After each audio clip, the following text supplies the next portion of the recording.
चलिए बहुत अच्छी बात है। तो चीनी यात्री के बारे में हम पढ़ेंगे। इसके पहले हमने रोमन यात्रियों के बारे में पढ़ा था, है ना। तो उसमें आपको टेसियस, मेगास्थनीज, ठीक है, डाइमेकस, ये सारे लोग मिले थे, निर्याकस वगैरह, ये सब सिकंदर के साथ जो है तो वो भी मिले थे।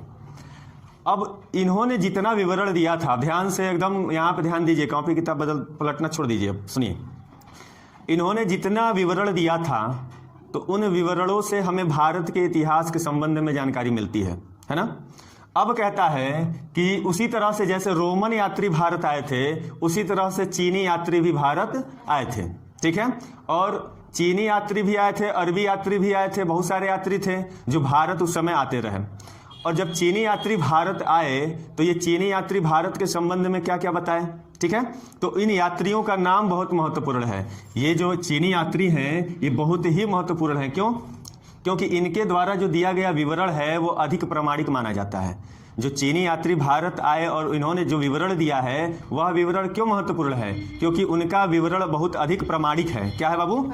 बहुत अधिक प्रामाणिक है, ठीक है। इसलिए इन यात्रियों के बारे में आप ध्यान से पढ़िएगा, यहाँ से बहुत बार प्रश्न पूछता है, ठीक है।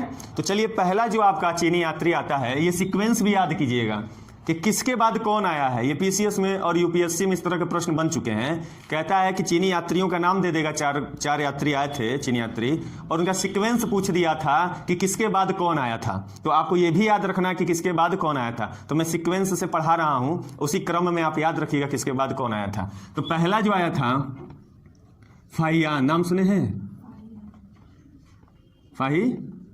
फाहियान आया था। नाम सुने हैं कि नहीं सुने हैं? सुने हैं?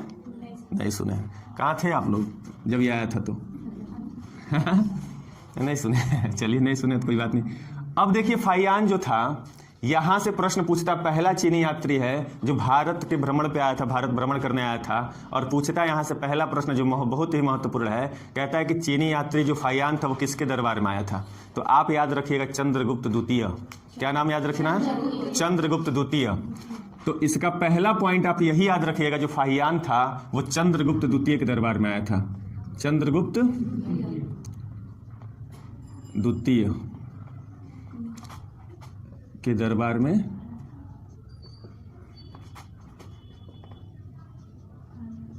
आया था। क्लियर है? अभी चंद्रगुप्त द्वितीय के दरबार में आया था, मध्य प्रदेश की संस्कृति के बारे में बताया, वहाँ की समाज कैसा है उस समाज के बारे में बताया, और ये भी बताया था फाहियान कि मध्य प्रदेश की जनता जो थी वो समृद्ध और सुखी थी। कैसी थी बाबू?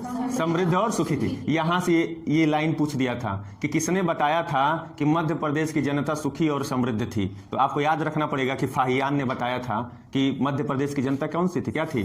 सुखी और समृद्ध थी। तो पहला, दूसरा पॉइंट इसमें क्या याद रखना है? इसने मध्य प्रदेश के समाज एवं संस्कृति, इसने मध्य प्रदेश के समाज एवं संस्कृति का विवरण दिया है, ये पॉइंट याद रहेगा। तीसरा पॉइंट क्या था? इसने, एमपी का मतलब समझ रहे हो ना, मध्य प्रदेश। तो इसने मध्य प्रदेश की जनता को क्या बताया था बाबू? सुखी एवं समृद्ध कैसे लिखागा? सही लिखा हूं? बताया था। तो ये आपको 3 लाइन याद रखना फाहियान के संबंध में कि यह चंद्रगुप्त द्वितीय के दरबार में आया था, और इसने मध्य प्रदेश के समाज और संस्कृति का विवरण दिया है, और इसने मध्य प्रदेश की जनता को सुखी एवं समृद्ध बताया है। ठीक है, मतलब ये बताया है कि जो मध्य प्रदेश, जिस समय फाहियान भारत में आया था उस समय जो मध्य प्रदेश की जनता थी वो अधिक सुखी थी, ठीक है, और समृद्ध थी। अब दूसरा जो यात्री आता है चीनी यात्री, उसका नाम क्या है भाई? किसी को नाम याद है? सयुंगन। क्या नाम है? सयुंगन। दूसरा जो चीनी यात्री उसका क्या नाम है? सयुंगन। अब यहां से ज्यादा प्रश्न नहीं पूछता है, बस 2 पॉइंट है इसमें। पहला कहता है कि 518 ईस्वी में आया था, 518 ईस्वी में भारत आया। 518 ईस्वी में भारत आता है सयुंगन, ठीक है। उसके बाद ये क्या बताता है बताइए? जो भी चीनी यात्री आते हैं तो ध्यान दीजिएगा एक चीज, बौद्ध धर्म से संबंधित, बात समझ में आ रही है? बौद्ध आज जो धर्म है, बौद्ध धर्म, वो तिब्बत, चाइना, ये जो क्षेत्र हैं वहाँ पे ज़्यादा प्रसारित है बौद्ध धर्म, है ना। तो जो भी चीनी यात्री आते हैं तो बौद्ध धर्म से संबंधित चीज़ों को इकट्ठा करने के लिए आते हैं। ये दिमाग में हमेशा बैठा के चलिएगा। क्यों? क्योंकि अभी और आगे आने वाले जो चीनी यात्री होंगे वो बौद्ध धर्म से संबंधित चीज़ों के बारे में ही जानकारी इकट्ठा करेंगे, ठीक है। अब ये 518 ईस्वी में भारत आता है, और 518 ईस्वी में भारत कैसा था, या भारतीय समाज कैसा था, यहाँ का रहन सहन कैसा था, उन सभी चीज़ों का वर्णन करता है और उसके बारे में ये विवरण देता है। बात समझ में आ गया? तो ये क्या करता है, अपने 3 वर्षों की यात्रा में, अपने 3 वर्षों की यात्रा में उस समय के भारत का वर्णन करता है। उस समय के भारत का क्या करता है, वर्णन करता है। मतलब जिस समय यह भारत आया था उस समय के भारत का क्या किया, ये वर्णन किया, ठीक है। तो यहाँ से 2 पॉइंट याद रखना है। और जो तीसरा नाम आता है वो सबसे महत्वपूर्ण आता है। ये यूपीएससी आईएएस के एग्जाम में भी पूछता है, यहाँ से पीसीएस के एग्जाम में भी, जितने वनडे एग्जाम होते हैं वहाँ पे ये प्रश्न बनता है। तो तीसरा नाम सबसे महत्वपूर्ण है, यहाँ पे ध्यान दीजिएगा। फाइयान हो गया, सयुंगन हो गया, ठीक है। अब आता है ह्वेनसांग, नाम सुने हैं, या हेनसांग कई लोग कहते हैं, लेकिन उसका नाम क्या है, ह्वेनसांग। क्या नाम है? हाँ में वह है ह्वेनसांग। क्या नाम है बाबू? ह्वेनसांग, ठीक है। अब ह्वेनसांग किसके दरबार में आता है, ये सबसे महत्वपूर्ण प्रश्न है। इसको छोड़ना मत, इसके सारे पॉइंट को याद रखना, क्योंकि सारे पॉइंट पूछे जा चुके हैं और भविष्य में भी पूछे जाएंगे, ठीक है। तो ह्वेनसांग जो है हर्षवर्धन के शासनकाल में आता है। किसके शासनकाल में? तो ह से ह्वेनसांग याद रखना, ह से हर्षवर्धन याद रखना, ह से ह्वेनसांग और ह से हर्षवर्धन, ठीक है, याद रहेगा। तो किसके शासनकाल में आता है भाई? हर्षवर्धन, ठीक है। ध्यान देना, हर्षवर्धन ऐसे भी लिख सकते हो, हर्षवर्धन ऐसे भी लिख सकते हो, ठीक है। मैं ऐसे लिखा हूं। तो हर्षवर्धन के शासन, हर्षवर्धन के शासनकाल में भारत आया, ठीक है। पहला पॉइंट ये याद रखिएगा। फिर देखिए, कहता है कि ह्वेनसांग जो था वो 629 ईस्वी में चाइना से चला। चाइना दिखाई दे रहा है? चाइना कहाँ है? चीन, चाइना ये है। तो ये जो है 629 ईस्वी में चाइना से चला भारत के लिए, ठीक है। तो 629 ईस्वी में, कितने में? 629 ईस्वी में कहाँ से चला बाबू? ईस्वी में चीन से भारत के लिए निकला, ठीक है ना, भारत के लिए चला, ठीक है बाबू।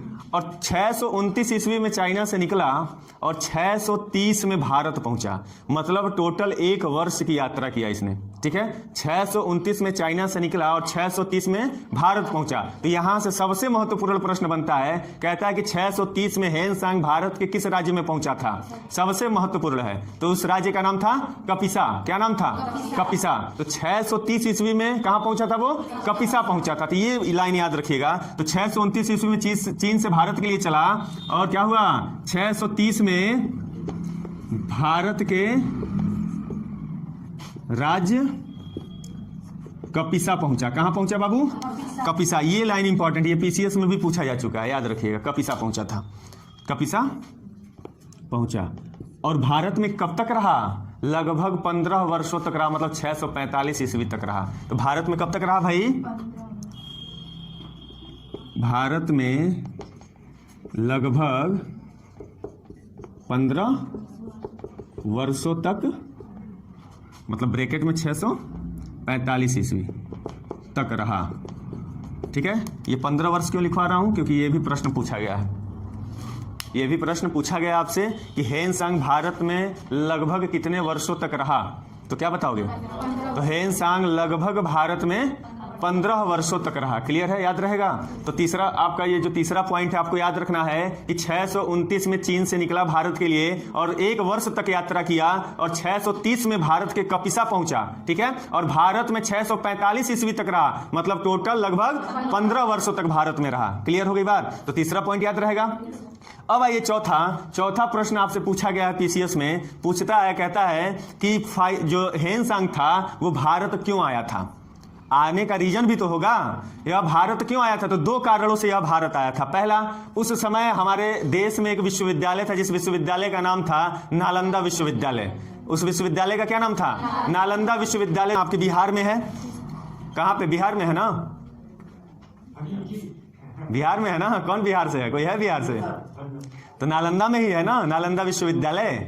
तो वहां पे उस समय, ठीक है, नालंदा विश्वविद्यालय बौद्ध धर्म के लिए बहुत विख्यात था। बात समझ में आ रही है? वहां पे बौद्ध शिक्षाएं दी जाती थी, बुद्ध से संबंधित शिक्षाएं दी जाती थी।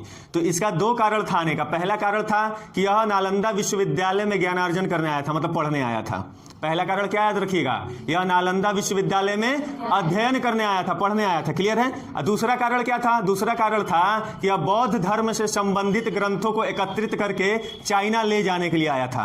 तो दो कारण याद रहेगा। तो आपसे पूछा जाएगा कि हेनसांग भारत क्यों आया था, तो क्या बताओगे? तो पहला कारण नालंदा विश्वविद्यालय में शिक्षा ग्रहण करने या अध्ययन करने, ठीक है। दूसरा कारण बौद्ध धर्म से संबंधित ग्रंथों को इकट्ठा करके ले जाने के लिए आया था। दोनों कारण याद रहेगा। तो याद रखिएगा बाबू, जो इसका तीसरा, पहला पॉइंट हो गया, दूसरा तीसरा पॉइंट सुनो। ये क्यों आया था? तो हेनसांग नालंदा विश्वविद्यालय में, नालंदा विश्वविद्यालय में क्या करने? अध्ययन करने एवं बौद्ध धर्म से संबंधित बौद्ध ग्रंथों को, ठीक है, ऐसे लिख दे रहा हूं, बौद्ध ग्रंथों को एकत्रित कर ले जाने आया था, ले जाने आया था। इतनी बात याद रहेगी। अब देखिए यहां से ये प्रश्न पूछ देता है, अब ये नालंदा विश्वविद्यालय को किसने बनाया था, ये भी प्रश्न आपसे पूछा जाता है। तो आगे हम लोग जब गुप्त वंश पढ़ेंगे तो एक शासक का नाम आएगा कुमार गुप्त। क्या नाम आएगा बाबू? तो ये अभी बता दे रहे हैं, याद रखना, कुमार गुप्त। तो नालंदा विश्वविद्यालय को किसने बनवाया था? कुमार गुप्त ने बनवाया था। यह बहुत बार आपके बैंक, एसएससी, टेट पेट में पूछा जा चुका है, तो इसको याद रखिएगा। नालंदा विश्वविद्यालय को कुमार गुप्त ने बनवाया था। ये गुप्त वंश का शासक था। जब हम लोग गुप्त वंश पढ़ेंगे तो और डिटेल पढ़ेंगे, ठीक है। तो अभी बस इतना याद रखिए। अब आइए हेनसांग में जो चौथा पॉइंट और क्या था भाई, कहता है कि जिस समय हेनसांग नालंदा विश्वविद्यालय में अध्ययन करने आया था, उस समय नालंदा विश्वविद्यालय के कुलपति कौन थे? यह भी प्रश्न बन चुका है। ये भी देखिए कैसे कैसे प्रश्न बन रहा है, एक दूसरे से लिंक है, जुड़ा हुआ है। अब आपसे एक बार पूछ दिया पीसीएस में कि हेनसांग भारत क्यों आया, तो आपने रीजन बता दिया कि हेनसांग भारत में अध्ययन करने आया था नालंदा विश्वविद्यालय में। फिर दूसरे वर्ष प्रश्न बन गया कि जिस समय हेनसांग नालंदा विश्वविद्यालय में अध्ययन करने आया था, उस समय नालंदा विश्वविद्यालय का कुलपति कौन था? देख रहे हो कैसे कैसे प्रश्न बन रहा है। उस समय जो नालंदा विश्वविद्यालय के कुलपति थे उनका नाम था शीलभद्र। क्या नाम था? शीलभद्र। तो नालंदा विश्वविद्यालय के कुलपति कौन थे भाई? कुलपति कौन थे? शीलभद्र। याद रहेगा, ये नाम याद रखिएगा, पूछा गया। क्लियर है? तो शीलभद्र था। एक दूसरे से लिंक करके याद करो कि नालंदा विश्वविद्यालय में अध्ययन करने आया तो उस समय नालंदा विश्वविद्यालय का जो कुलपति था वो कौन था? शीलभद्र। कुलपति माने समझते हैं, विश्वविद्यालय जैसे आपके स्कूलों में प्रिंसिपल होते हैं, ठीक है, उसी तरह से विश्वविद्यालयों में कुलपति होते हैं, ठीक है, उन्हीं वहां के वो हेड होते हैं, उनको हम कुलपति कहते हैं। और आपके विद्यालयों में जो हेड होते हैं उनको हम प्रिंसिपल बोलते हैं, प्रधानाचार्य। उसी तरह से विश्वविद्यालयों में कुलपति होता है। तो उस समय कुलपति कौन थे? शीलभद्र थे। क्लियर है? अब देखिए जो पांचवा सबसे महत्वपूर्ण प्रश्न पूछता है, कहता है कि जो हेनसांग है उसकी एक पुस्तक है, उस पुस्तक का नाम बार बार हर साल पूछता है किसी न किसी एग्जाम में, ठीक है। तो उस पुस्तक का नाम है सीयूकी। क्या नाम है?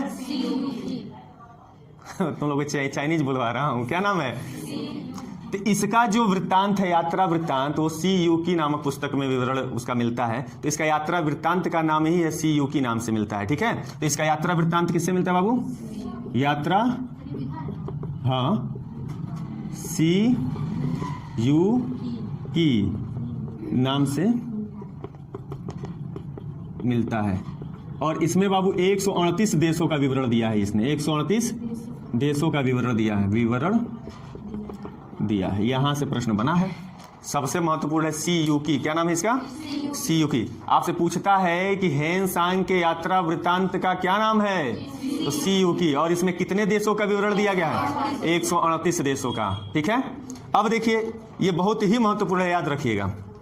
फिर एक और आता है इससे संबंधित जो इंपॉर्टेंट है, वो क्या है? कहता है कि एक इसका मित्र था, उस मित्र का नाम था ह्वीली।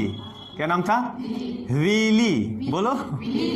उसने हेनसांग की जीवन चरित्र लिखा था, मतलब जीवनी लिखा था। तो याद रखिएगा, आपसे पूछता है कि हेनसांग के जीवनी को किसने लिखा, तो उसी का मित्र था जिसका नाम था ह्वीली, उसने लिखा, ठीक है। तो हेनसांग की जीवनी किसने लिखा था भाई? जीवनी, इसका नाम था ह्वीली, ठीक है।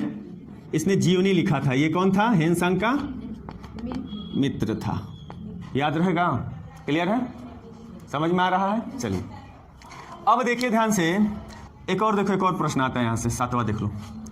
7वां पॉइंट आता है, कहता है हेनसांग जब आया था वो तो बौद्धिस्ट था ही, बुद्ध की प्रतिमा का पूजा किया था, लेकिन कहता है उसके साथ साथ और किसका पूजा किया था? तो कहा जाता है कि जो हेनसांग था वो बुद्ध की प्रतिमा के साथ साथ सूर्य देवता और शिव की प्रतिमाओं का भी पूजन किया था। ये भी प्रश्न आपके पीसीएस में पूछा था। अब सोच लीजिए कैसा कैसा प्रश्न, ये पूजा किसका किया था वो भी प्रश्न बन चुका है। ठीक है, तो ये बुद्ध का तो पूजा किया ही, किसका? बुद्ध की प्रतिमा के साथ साथ। प्रतिमा का मतलब समझते हैं? मूर्ति।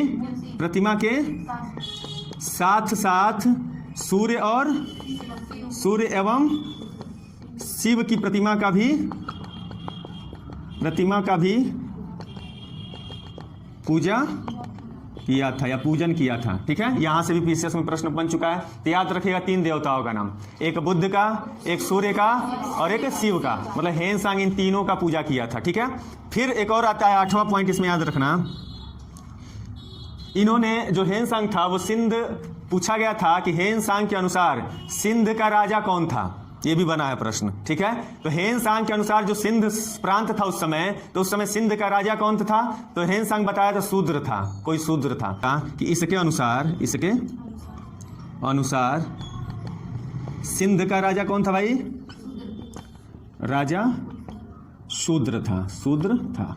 ये आपको 8 पॉइंट कम से कम हेनसांग से संबंधित याद होना चाहिए। ये जितने पॉइंट मैं लिखा हूं सारा मोस्ट इंपॉर्टेंट है, कोई फालतू नहीं है। यहीं से आपके रिपीट होते रहते हैं प्रश्न। ठीक है, जब भी एग्जामिनर प्रश्न बनाता है इन्हीं पॉइंटों को रिपीट कर देता है परीक्षाओं में। ठीक है, इससे बाहर कुछ नहीं पूछेगा। लिखना हो इतना लिख लीजिए, फिर आगे बढ़ते हैं। ठीक है, चीनी यात्री, उसके बाद कौन आता है बाबू? इत्सिंग आता है। इसमें 2 पॉइंट याद रखिएगा, यहां से प्रश्न बना है। ये कहता है ये कब आया था? तो 7वीं शताब्दी के अंत में भारत आया था। कब आया था बाबू? ये 7वीं शताब्दी के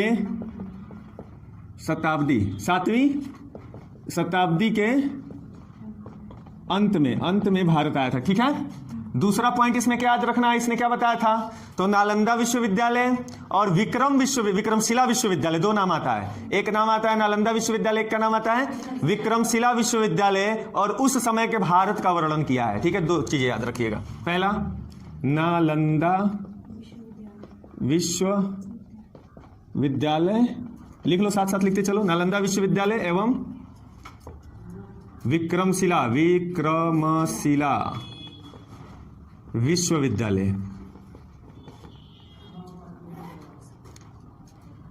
विद्यालय तथा उस समय के भारत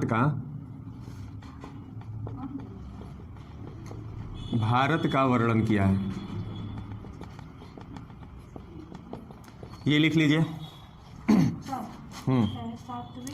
हाँ, 7वीं शताब्दी के अंत में भारत आया था। 7वीं शताब्दी के अंत में आधा ब है, शताब्दी के अंत में भारत आया था।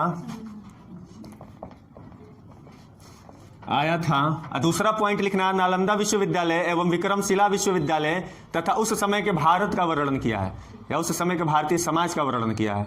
ऐसे लिख लीजिए।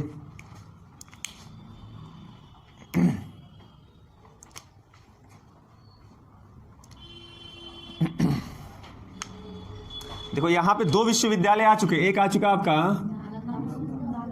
नालंदा विश्वविद्यालय और एक आ चुका विक्रमशिला। ये विक्रमशिला कहाँ है जी? विक्रमशिला विश्वविद्यालय। ठीक है, तो बिहार में ही है दोनों का निर्माण किसने कराया था? दोनों लिख देता हूं। नालंदा का किसने कराया था बाबू? अभी बताया था, किसने? कुमार गुप्त ने। तो इसको याद रखिएगा, कुमार गुप्त ने इसका निर्माण कराया था। इसका किसने कराया था? तो धर्मपाल ने। किसने बाबू? धर्मपाल। ये भी मोस्ट इंपॉर्टेंट है, कई बार पूछा गया है कि विक्रमशिला विश्वविद्यालय की स्थापना किसने किया था? तो याद रखिएगा धर्मपाल ने किया था। ठीक है, पाल वंश में आप पढ़ोगे, आगे हम लोग पढ़ेंगे पाल वंश, उसी में एक शासक आएगा धर्मपाल। तो आपको सीक्वेंस याद रखना है। तो पहला चीनी यात्री कौन था? उसके बाद कौन आया? उसके बाद 4 नाम याद रहेगा, फाइयान, सयुंगन, हेनसांग। और इसको याद करने का एक ट्रिक बता दे रहा हूं मैं। आप ट्रिक देख लीजिए, उस ट्रिक से आप याद रखिएगा, ठीक है। तो ट्रिक क्या है आप याद रखिएगा, फांसी। फांसी सुने हो, फांसी, जल्लाद फांसी देता है, सुने हो, तो फांसी याद रखिएगा, फांसी, फांसी याद रहेगा। तो ये सीक्वेंस याद रहेगा। देखो, फा से फायान, यस से सयुंगन, यच से हेनसान, आई से इत्सिंग, याद रहेगा। देख लो, फायान, सयुंगन, हेनसांग, इत्सिंग, ठीक है, लिख लो फांसी ट्रिक। ये सीक्वेंस याद रहेगा किसके बाद कौन आया। तो चलिए, सबसे पहले कौन आता है, मुइलासिक जैसे नहीं, थोड़ा एनर्जेटिक बोलिए, कौन आया था पहले, फायान। ये किसके दरबार में आया था, ये क्या बताया था बाबू, और क्या बताया था, ठीक है। उसके बाद कौन आया, कब आया, ये कितने वर्षों तक बताया, भारत का वर्णन, बोलो सब कोई बोलो, बोलना सीखो, ठीक है। उसके बाद कौन आया, किसके शासनकाल में, तो मैंने क्या बताया, ह से हेनसांग, ह से हेनसांग, ह से हर्षवर्धन के काल में आया था, ठीक है, ह याद रखिएगा। अब ये कब चाइना से निकला, कब भारत पहुंचा, कहां पहुंचा, और कितने वर्षों तक रहा, 15 वर्षों तक रहा, ठीक है। यह क्यों आया था भारत में, जब ये नालंदा में आया था, उस समय नालंदा विश्वविद्यालय का कुलपति कौन था, शीलभद्र था। और इसकी यात्रा वृत्तांत को किस नाम से, सीयूकी नाम से याद है। कितने देशों का विवरण, 138 देशों का विवरण मिलता है, ठीक है। हेनसांग का जीवनीकार कौन था, हिविली कौन था, हेनसांग का मित्र था। और ये बुद्ध की प्रतिमा के साथ साथ किसकी पूजा किया था, और ये सिंध का राजा कौन था, इसके अनुसार शूद्र था, ठीक है। हेनसांग के बाद कौन आता है, कब आता है, 7वीं शताब्दी के अंत में। ये 2 विश्वविद्यालयों के बारे में बताया, कौन कौन, नालंदा विश्वविद्यालय का संस्थापक, और विक्रमशिला विश्वविद्यालय किसने बनाया, धर्मपाल, ठीक है। जाइए।